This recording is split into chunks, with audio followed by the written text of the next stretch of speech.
Since the beginning of this year, I've done a few videos on the NVIDIA Shield Pro. I've talked about how I have it set up. I've talked about some apps that I use. I've talked about Project Ivy.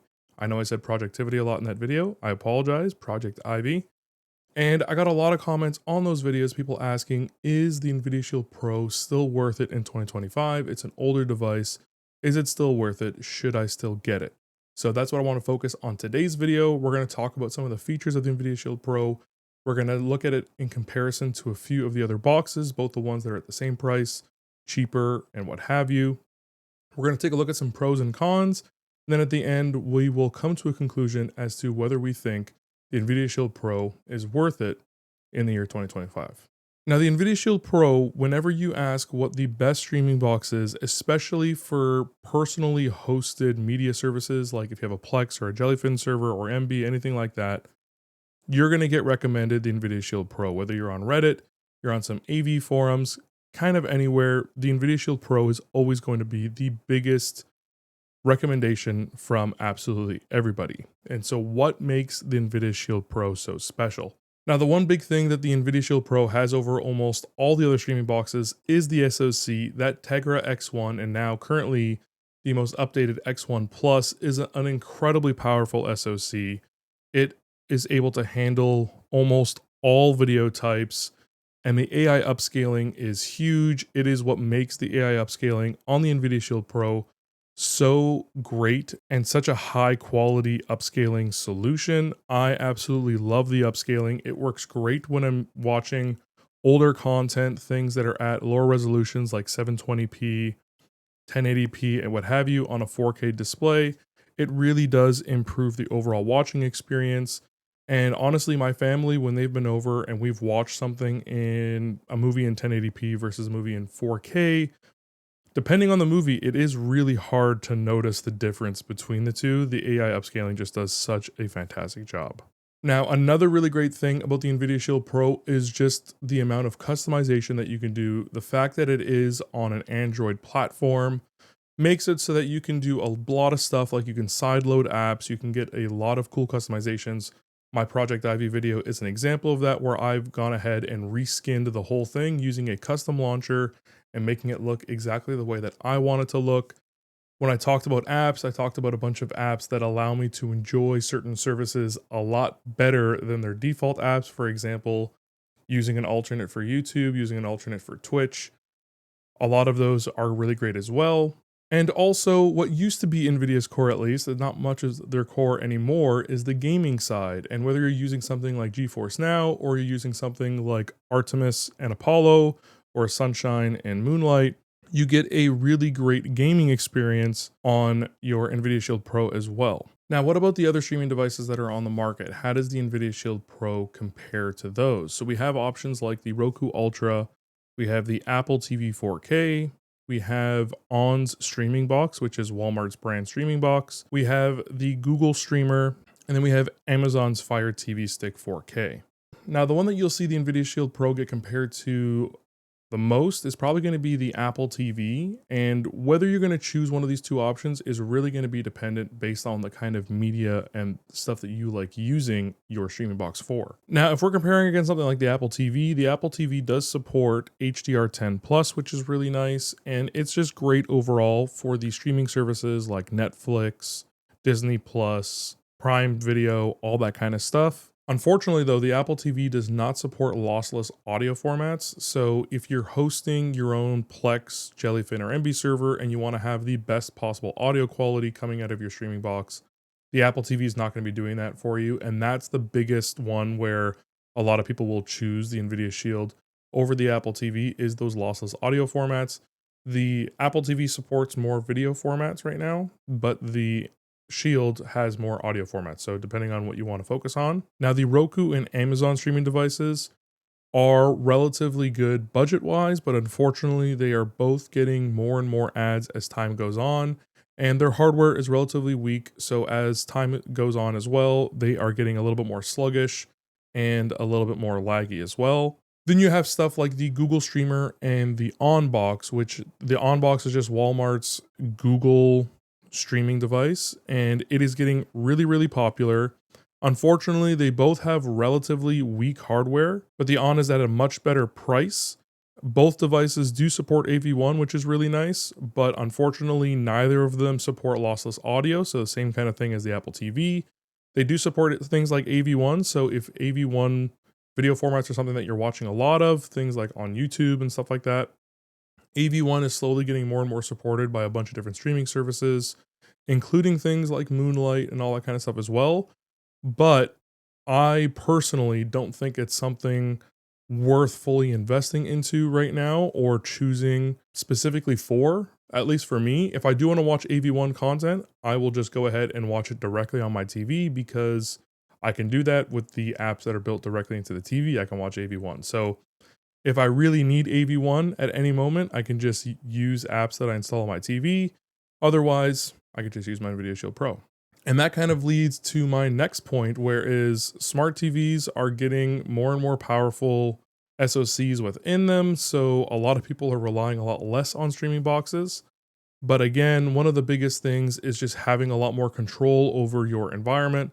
I really do like being able to customize my stuff a little bit more, having a little bit more control over what I have enabled, what I have disabled, really locking down ads and just not having to deal with ads ever, which unfortunately with TVs, I think it's just going to be the way of the past little while and the future, where we're just going to be given ads on our TVs, especially in their menus and their home screens and all that kind of stuff. So I extremely rarely ever go into my TV's software itself unless I want to watch something specifically with AV1.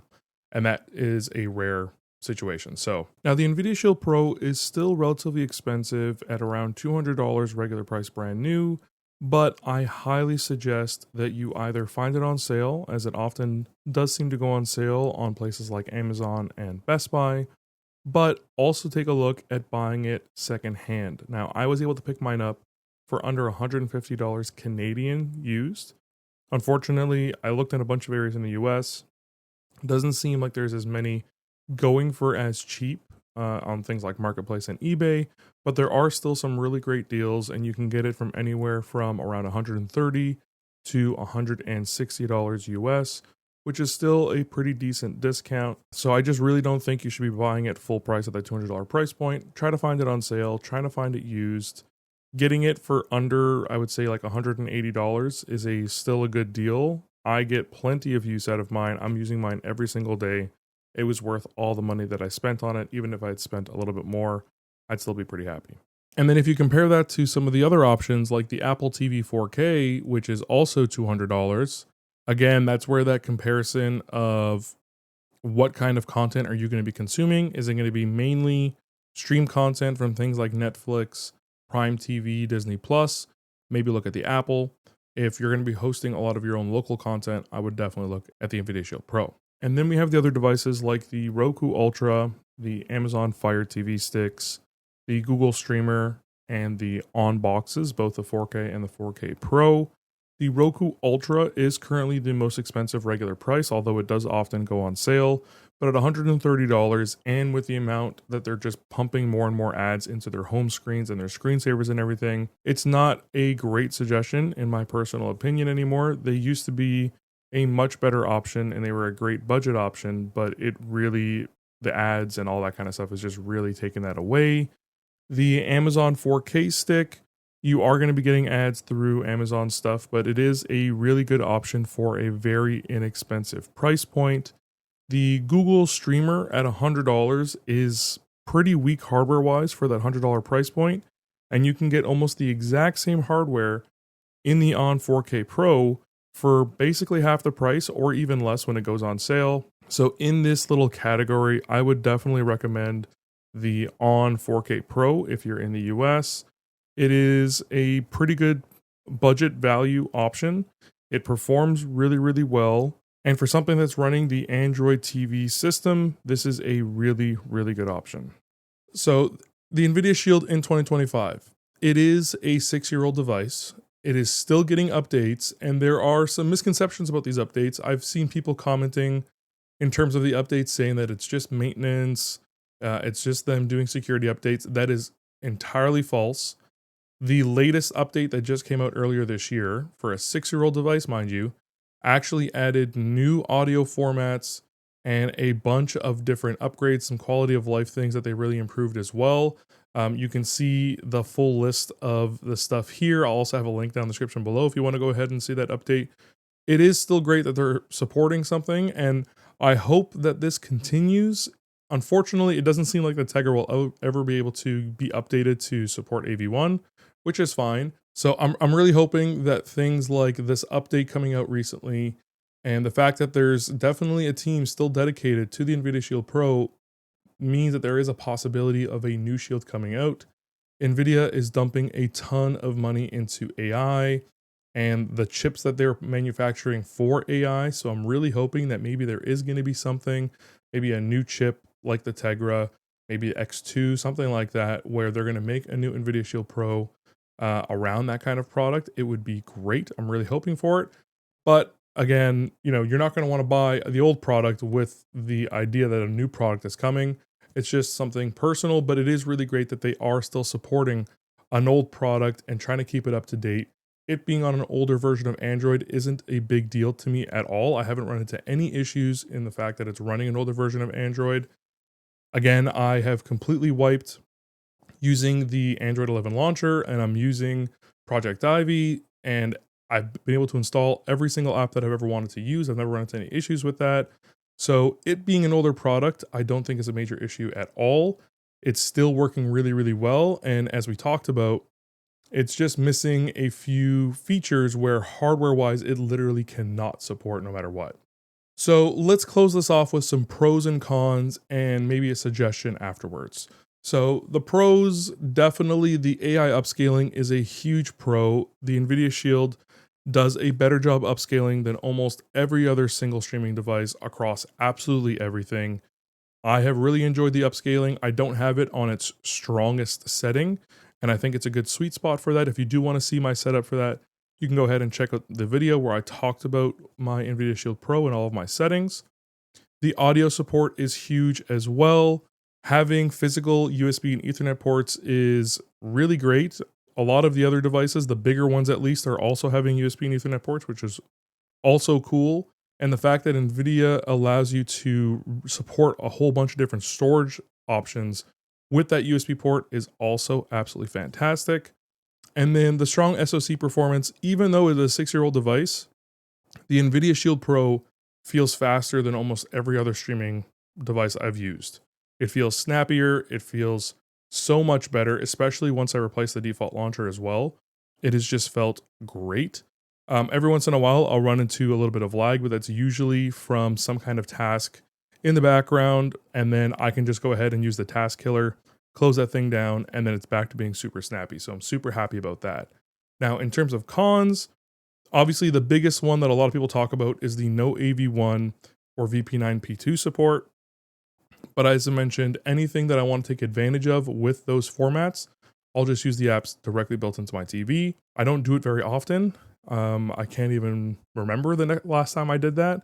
But if I ever do want that, that's what I would do. And no HDR10 Plus support is also a pretty big bummer for people who have Samsung TVs, because Samsung does not support Dolby Vision. So the NVIDIA Shield Pro can't do the highest level of HDR with Dolby Vision on a Samsung TV. You can just do standard HDR10. The Samsung TVs focus on HDR10 Plus, so if it was able to support that, that would have been great. I don't know if it's a licensing thing or what, but that is something that's unfortunate. So if you do have a Samsung TV, that's something to keep in mind. Now, in terms of my recommendation, as mentioned, I think if you are hosting a lot of local content on your own local network, you're using a Plex, a Jellyfin, MB server, I really do think the NVIDIA Shield Pro is still the best device out there for you. But if you're for the most part just using streaming services, something like the Apple TV 4K, the Onn box is honestly going to be my biggest recommendation for the Google side of things right now. Those are going to be your best solutions because they're newer products. The Onn box has some great video format support. The Apple TV supports HDR10 Plus if you have a Samsung TV. So that's really great if you're using a lot of the streaming services. And again, if you are going to go ahead and get the NVIDIA Shield Pro, I highly suggest you pick it up used. There are so many available on the used market. I picked mine up on the used market for myself. I paid less than $150 for mine. That's Canadian, by the way, so that's like $4 US. And then one of my friends recently picked one up, and he actually picked up two for $165, and he just gave one to his brother, so they were able to pick that up. A lot of people are just relying more on the stuff on their TV, and some people just don't really care too much about having the ultimate quality experience, and they just want to have something that is super convenient, and using the apps on their TV can be extremely convenient. So there's a lot of that kind of stuff going on, but overall, I think the NVIDIA Shield Pro is 100% worth it in 2025 if you're using a lot of your locally hosted content. If you want to focus on gaming and having stuff like GeForce Now, if you're a subscriber for GeForce Now, or if you're doing things like Moonlight and all that kind of stuff, you can do it directly on the NVIDIA Shield Pro. You could do it really on any device. I just do like the way that the NVIDIA Shield Pro prioritizes gaming stuff, and just performance-wise is pretty good. But I'm starting to ramble, so to clear all of it up, I really do think the NVIDIA Shield Pro is worth it in 2025. And now at this point, I'm curious, what do you guys think? Are you using other streaming boxes? Do you prefer them over the NVIDIA Shield Pro? Have you owned the NVIDIA Shield Pro and other streaming boxes? Do you have any thoughts, opinions on all that kind of stuff? Let me know down in the comment section below. Are the cons of the NVIDIA Shield Pro game breakers for you, or do the pros outweigh those cons? Again, let me know. I'm really curious to hear what you guys think. I am just overall extremely happy with my device. It has been such a great improvement for me over using the Google 4K that I used before.